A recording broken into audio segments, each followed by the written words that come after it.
Boa noite, segunda-feira, 17 de junho de 2024. Estamos no ar com mais uma edição do Pix News. E a gente começa falando que o Instituto Nacional de Meteorologia, o INMET, emitiu avisos de alerta de previsão de chuvas intensas e tempestades para o Rio Grande do Sul. Por conta disso, na tarde de hoje, o governador Eduardo Leite determinou que as equipes de resgate se desloquem para as regiões onde há mais riscos de transtornos. O objetivo é prevenir ou mitigar os possíveis danos que essas chuvas possam causar. E você vai ver também nesta edição. Operação Lei Seca é realizada em 18 municípios do Paraná. A ação conjunta reuniu diversas forças de segurança do estado. Obras na SC 437 entram na reta final. Mais de 70% dos trabalhos de pavimentação asfáltica entre Maruí e Pescaria Brava estão concluídos. Montagem de centro humanitário avança em Canoas, no Rio Grande do Sul. Promessa é entregar o local pronto para a população em 20 dias. Rio Grande do Sul realiza mutirão de castração.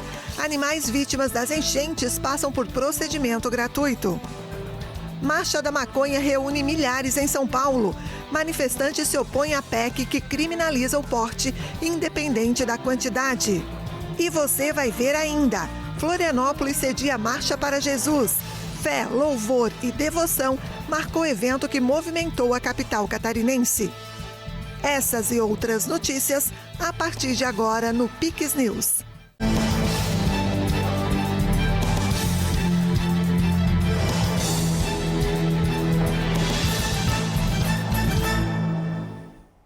Olá, muito obrigada pela companhia, seja muito bem-vindo. Agora são 8h02 no horário de Brasília. E a gente começa essa edição falando justamente sobre as chuvas que desde sábado atingem grande parte do sul do país e com previsão que o tempo chuvoso permaneça por pelo menos até a próxima quarta-feira aqui no sul do Brasil.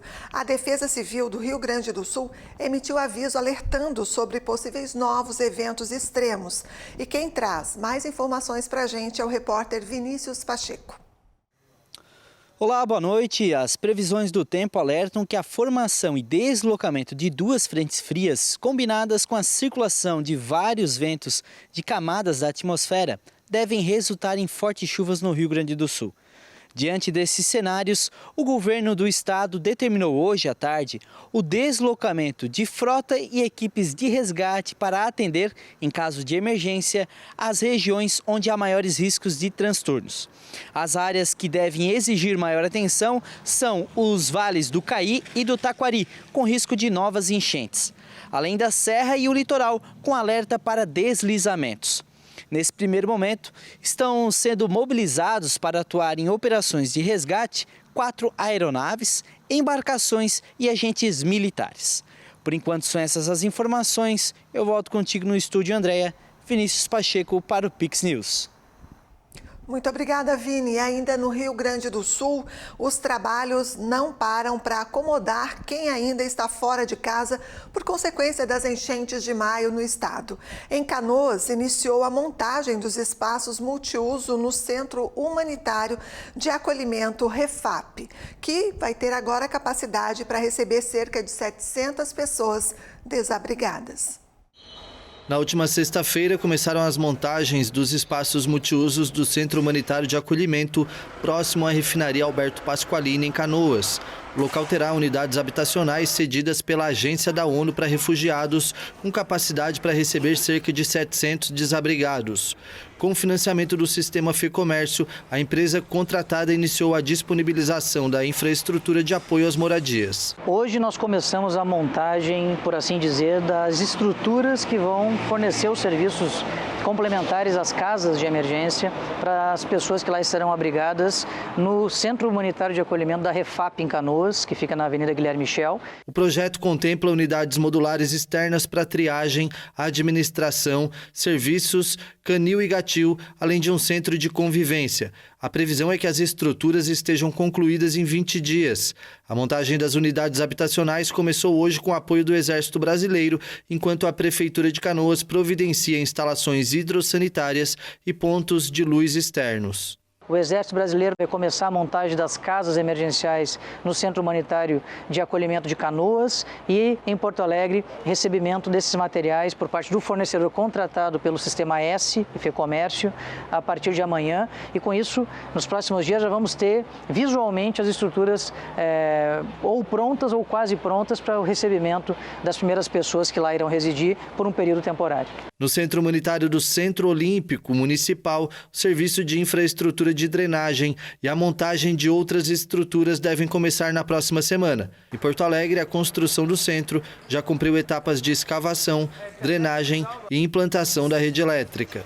E em Porto Alegre, no Centro Vida também, a partir de amanhã deve estar chegando de São Paulo as estruturas para a montagem também dos dormitórios que vão acolher essas pessoas neste local do Centro Vida, que vai sediar também um centro humanitário de acolhimento.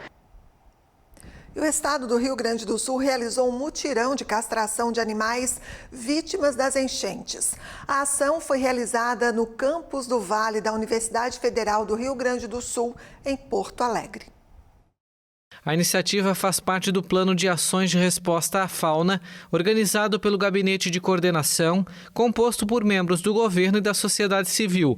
O Estado estima realizar a técnica de castrações em cerca de 20 mil cães e gatos que estão nos abrigos. O método é uma alternativa eficaz para controlar a população, ajudando a reduzir a natalidade sem comprometer os direitos e o bem-estar dos animais. São em torno de 20 mil animais em abrigos aqui no Rio Grande do Sul. É o que se estima pelas contagens que fizemos e por isso precisamos muito fazer a microchipagem de cada um deles, como também a castração. Então, o que fizemos foi buscar um financiamento junto ao Ministério Público, que está financiando esse projeto através do Fundo de Recuperação de Bens Lesados, e com esse recurso nós vamos pagar as universidades, os hospitais veterinários de 4 universidades, além da URGS também outras 3 universidades aqui da região metropolitana, exatamente para que nesses hospitais que são preparados, têm profissionais de alto gabarito, também estudantes de medicina veterinária, possamos ter escala para castrar o maior número possível de animais e assim poder colaborar, né, também com essas espécies nessa tragédia gigante que estamos vivendo. E ainda vamos, nos próximos dias, anunciar outras ações que o Estado vai, em apoio aos municípios, fazer exatamente para diminuir a dor e o sofrimento também que os animais passam, não são só os seres humanos, os animais são seres sencientes, né, e precisam e merecem a atenção também do poder público. E uma baleia que foi encontrada na manhã da última quinta-feira na praia de Campo Bom, em Jaguaruna, no sul catarinense, infelizmente não resistiu ao encalhe e morreu. Foram muitas pessoas envolvidas e várias as tentativas de resgate, mas o mamífero da espécie Braide veio a óbito no sábado. Agora os especialistas realizam um trabalho de necrópsia. De acordo com o Profranca, o mamífero indicava boas condições de saúde, mas a maré baixa e um banco de areia nas proximidades foram fatores cruciais. As baleias Braide são grandes. O tamanho máximo registrado é de 15,5 metros e elas podem pesar até 26 toneladas. A pavimentação asfáltica da SC 437 está na fase final. A obra que liga os municípios de Imaruí e Pescaria Brava, no sul catarinense, já tem mais de 70% dos trabalhos concluídos. São mais de 7 quilômetros de pavimentação em um trecho que os moradores desejavam há anos por essas melhorias. A obra custou cerca de 15 milhões de reais, investidos pelo governo do estado por meio do programa Estrada Boa, que atualmente está investindo 2,8 bilhões de reais nas rodovias estaduais de Santa Catarina. Pessoal, SC 437, município de Pescaria Brava, onde estamos agora, município de Imaruí. Implantação de pavimento, uma obra de praticamente mais de 7 quilômetros. Nós estamos aqui, mais uma vez, acompanhando os trabalhos, praticamente finalizando essa obra nos próximos dias e podendo entregar à comunidade melhor qualidade, mas também com muita segurança. Esse é o governo do Estado, essa é a Secretaria de Estado de Infraestrutura e Mobilidade, realmente levando Santa Catarina a sério. E no fim de semana, uma força conjunta na fiscalização de trânsito do Paraná realizou diversas ações da Operação Lei Seca. Realizada em 18 municípios paranaenses, a operação foi desenvolvida pelo Fórum Nacional Permanente da Lei Seca, com o objetivo de se ter um calendário nacional com ações conjuntas realizadas em todo o país. No Paraná, a mobilização envolveu o Detran, as polícias militar e civil, a Polícia Rodoviária Federal, as guardas municipais e agentes municipais de trânsito.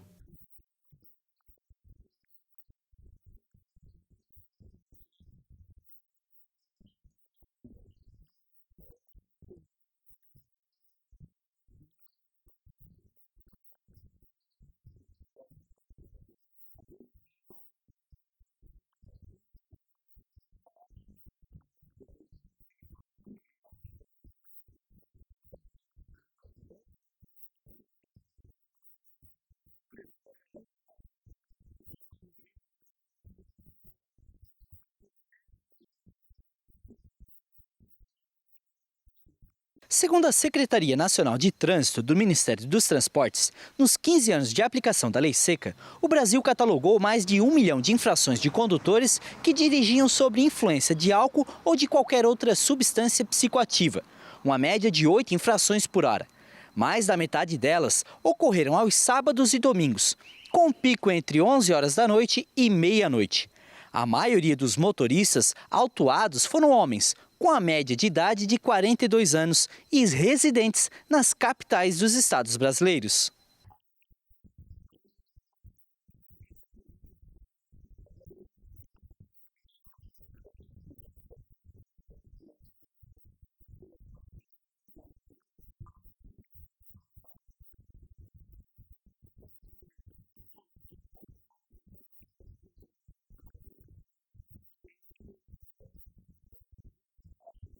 Mais do que punir, ações como estas buscam sensibilizar a população para que não combine bebida alcoólica com direção de veículos.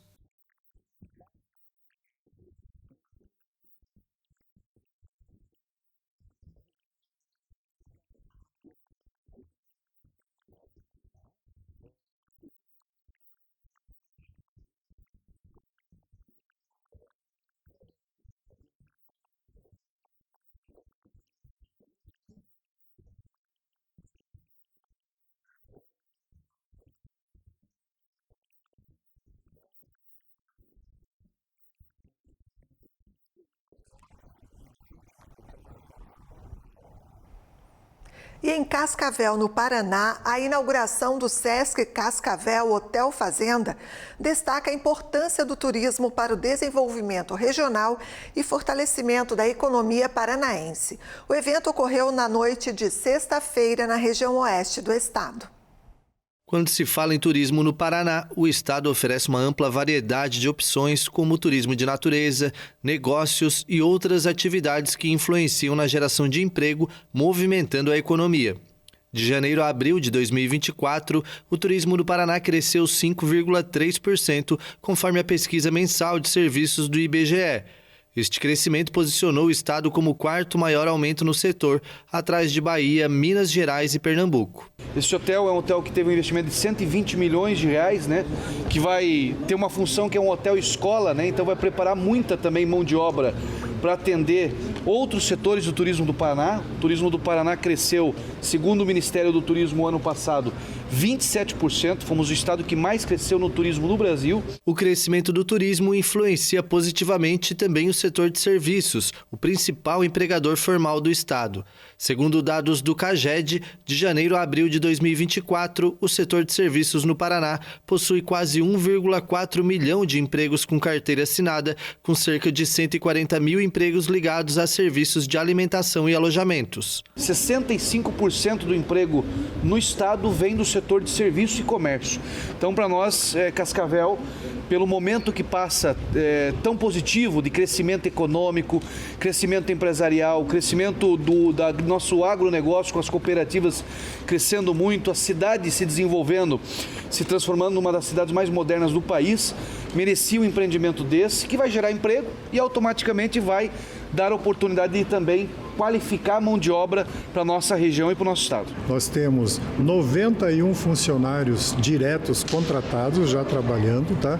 Mais 5 que entraram hoje, tá? E certamente ainda vai chegar a 100 funcionários diretos, né? Mais os terceirizados da área de higiene, limpeza e de segurança, vigilância, tá?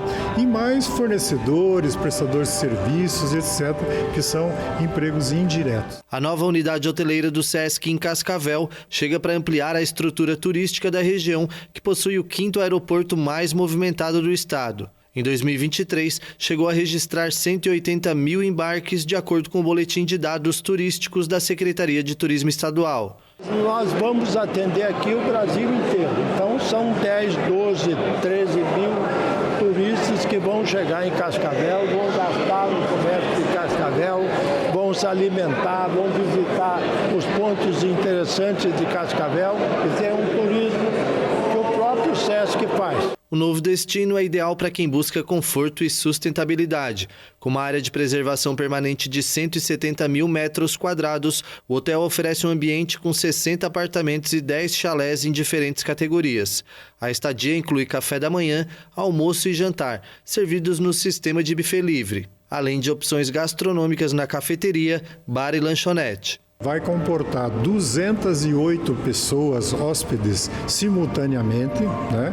Nós temos um programa de turismo social muito forte no Paraná. Pretendemos carrear, então, para esse hotel a boa parte das nossas excursões e passeios, mesmo aqui de Cascavel, da cidade de Cascavel para cá.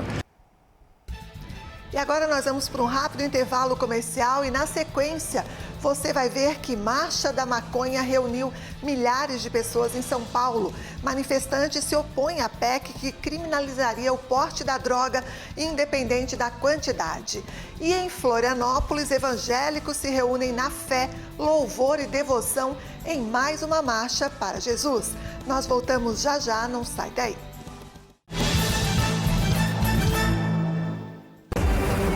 O programa Estrada Boa está em fase acelerada. As ações já chegaram a todas as regiões do estado. Tem obras em andamento bem perto de você. Aqui aumentou a segurança na viagem. Agora não tem mais desculpa para não visitar minha mãe. Ficou melhor para admirar as belezas do nosso estado. Isso é respeito e desenvolvimento para todos. Programa Estrada Boa é a nossa infraestrutura levada a sério.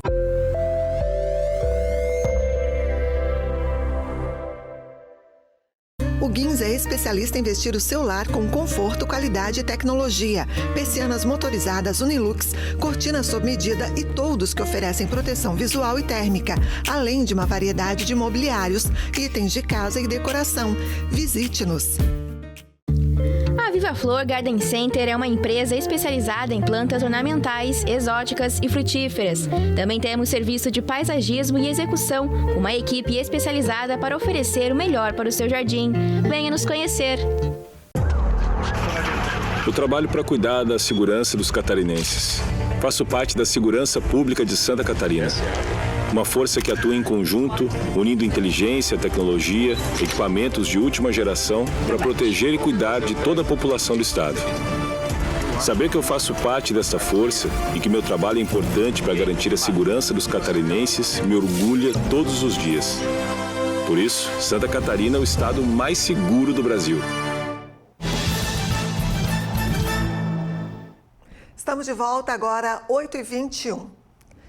E milhares de pessoas foram às ruas em São Paulo contra uma proposta de emenda constitucional que pode tornar crime o porte de drogas, independentemente da quantidade. A marcha também reúne pessoas que defendem a liberação da maconha para fins recreativos e da substância canabidiol usada para fins medicinais. Maconha, amor, direito ao nosso corpo. Maconha, amor. A Marcha da Maconha reuniu milhares de pessoas na Avenida Paulista no domingo. Os manifestantes defendem a descriminalização e se opõem a uma proposta de emenda constitucional que criminalizaria o porte independentemente da quantidade.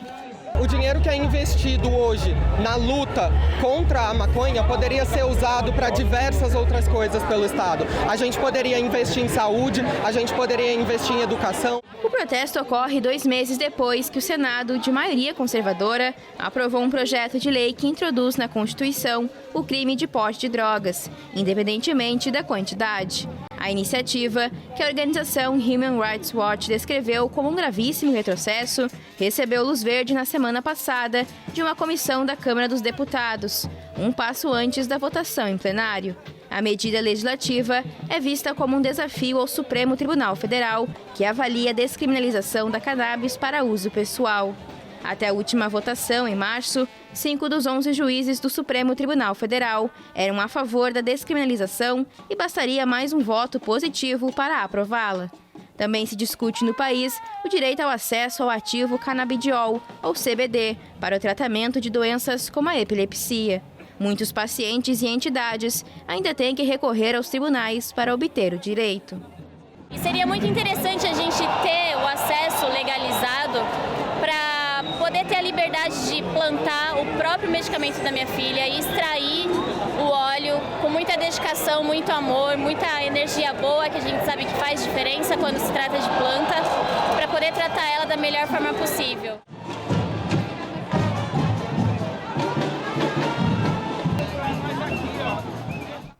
Um relatório anual alerta que os vídeos curtos passaram a ser principal fonte de informação dos jovens. No Peru, 30% dos entrevistados afirmaram que TikTok é a principal fonte de informação, contra 2% na Dinamarca. Vídeos curtos veiculados nas redes sociais são a principal fonte de informação dos jovens, à frente da imprensa tradicional. O alerta é do relatório do Instituto Reuters para o Estudo do Jornalismo, vinculado à Universidade de Oxford.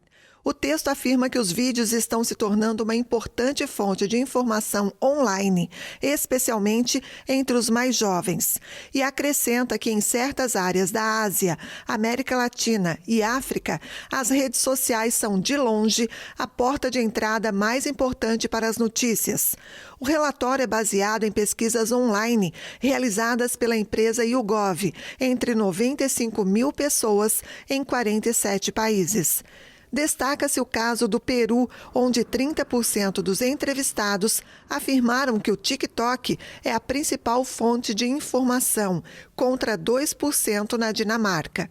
Seguindo a tendência dos últimos anos, o estudo mostra que 2/3 dos entrevistados em todo o mundo assistem a pelo menos um vídeo curto sobre um tema informativo toda semana. O grande problema para a imprensa tradicional é que quase 72% deste consumo de vídeo ocorre em plataformas e redes sociais, em comparação com apenas 22% nos sites originais, o que levanta questões sobre a capacidade de gerar lucro. No Facebook e no X, antigo Twitter, cujas audiências envelheceram, a mídia tradicional continua dominante, embora estas redes tendam a dar cada vez menos espaço à informação. Mas no TikTok, Instagram, Snapchat e YouTube, de público mais jovem, a busca por informação é feita mais por meio de criadores de conteúdo e influenciadores do que por veículos tradicionais e jornalistas. Pelo menos 8 pessoas morreram e cerca de 40 ficaram feridas em uma colisão de trens na Índia. O grave acidente ocorreu nesta segunda-feira no estado de Bengala Ocidental. Nas redes sociais, o primeiro-ministro da Índia expressou condolências aos que perderam entes queridos.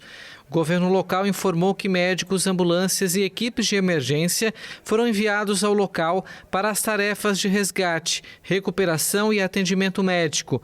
O acidente ocorreu entre um trem de passageiros e um de carga no estado de Bengala Ocidental. A Índia tem uma das redes ferroviárias mais extensas do mundo e já registrou vários acidentes fatais, o mais grave deles em 1981, quando um trem descarrilou em uma ponte no estado de Bihar, matando 800 pessoas. Nos últimos anos, a Índia iniciou uma campanha para reformar a rede ferroviária e investiu milhões de dólares para modernizar as estações e os sistemas de sinalização. Após a vitória da extrema-direita francesa nas eleições europeias há cerca de uma semana, o presidente Emmanuel Macron antecipou as eleições legislativas de 2027 em um movimento que repercutiu até mesmo na seleção do país. Às vésperas da estreia na Eurocopa, o atacante Kylian Mbappé pediu aos jovens que votem e se disse contra o extremismo. O capitão da seleção francesa de futebol, Kylian Mbappé, falou sobre a situação política na França. Na Alemanha, para a disputa da Eurocopa, o atacante comentou as eleições legislativas antecipadas pelo presidente Emmanuel Macron para 30 de junho e 7 de julho. Sem se posicionar claramente a favor ou contra uma opção política, Mbappé pediu aos franceses, especialmente os jovens, que participem do pleito. Sabemos que estamos em um momento muito importante da história do nosso país, uma situação sem precedentes. Gostaria de me dirigir a todos os franceses, especialmente a geração mais jovem. Somos uma geração que pode fazer a diferença. Hoje podemos ver muito claramente que os extremos estão às portas do poder. Temos a oportunidade de escolher o futuro do nosso país. E é por isso que apelo a todos os jovens para irem votar, para realmente perceberem a importância da situação.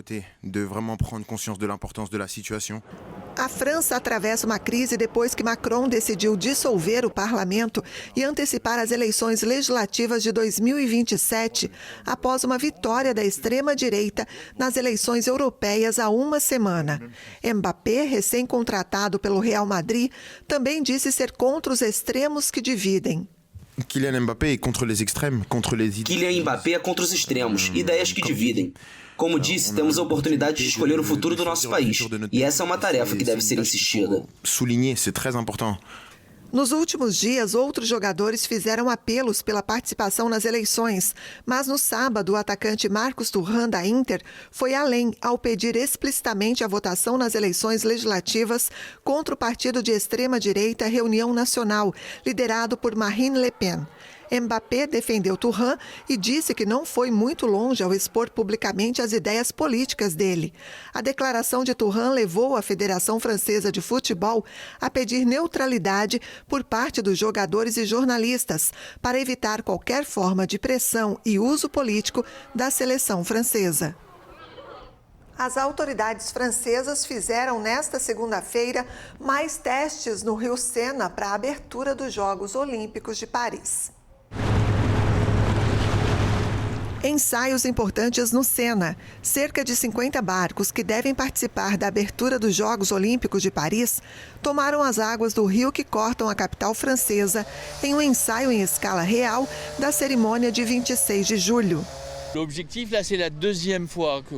O objetivo aqui é a segunda vez que estamos no Rio, estivemos há 6 meses, é ter a segunda metade da frota, que vai transportar atletas em 26 de julho, e queremos fazer o mesmo exercício que da primeira vez, a habilidade de navegar em linha, um atrás do outro, e acima de tudo com a sincronização precisa. A abertura no Sena é uma operação complexa que requer toda uma atenção especial e tem gerado tensão entre autoridades.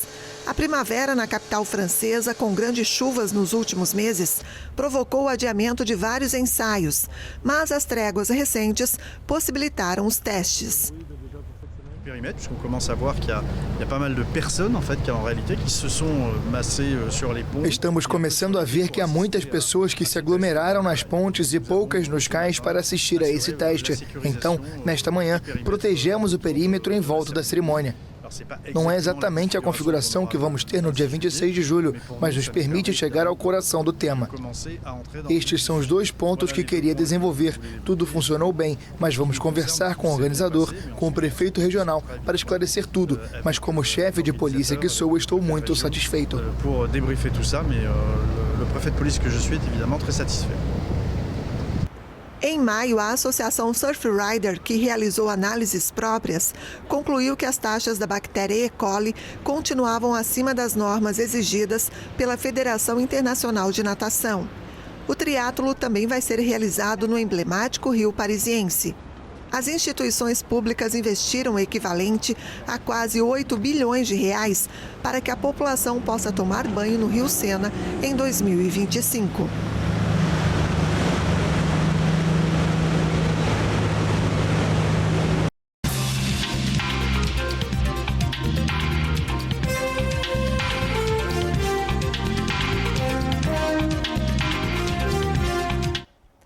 O Supremo Tribunal Federal anunciou a abertura de uma licitação para contratar uma empresa encarregada de realizar o monitoramento de redes sociais sobre conteúdos relacionados à corte. De acordo com o edital, o valor do contrato é de R$ 350 mil, com duração de 1 ano. A empresa selecionada será responsável por acompanhar perfis no Facebook, Twitter, YouTube, Instagram, TikTok e LinkedIn para vedar a disseminação de supostas notícias falsas. As informações foram publicadas pela revista Veja. Assunto para o jornalista Tiago Pereira, que já está aqui comigo. Tiago, boa noite, bem-vindo. O que falar dessa licitação? Pois é, para surpresa de zero, né? Quase ninguém fica surpreso com essa decisão. Já é um processo, né, que vem sendo instaurado aqui no Brasil de podar, de ceifar, de cada vez mais diminuir a liberdade que eu, você, toda a população brasileira tem de se expressar, inclusive nas redes sociais. Boa noite a você e toda a nossa audiência qualificada aqui da Pix TV. Vamos aos fatos, como a gente sempre faz aqui nas segundas, quartas e sextas, né? Uma corte amedrontada, togados com baixa autoestima e preocupados muito mais com o que a opinião pública pensa do que com os autos. Assim caminha, infelizmente, o Supremo Tribunal Federal Brasileiro, que é, por ironia do destino, guardião da nossa Constituição. Uma nação ameaçada na berlinda para o fim da meia livre expressão, ou, pelo menos, o início disso. Nessa licitação da censura, a Suprema Corte pede não só a identificação do indivíduo, a pessoa, mas querem rastrear públicos, formadores de opinião, os discursos adotados, o georreferenciamento da origem das postagens, ou seja, o estado, as cidades, o local onde essas pessoas vivem, bem como avaliar a influência dos públicos dos padrões das mensagens e de eventuais ações organizadas na web.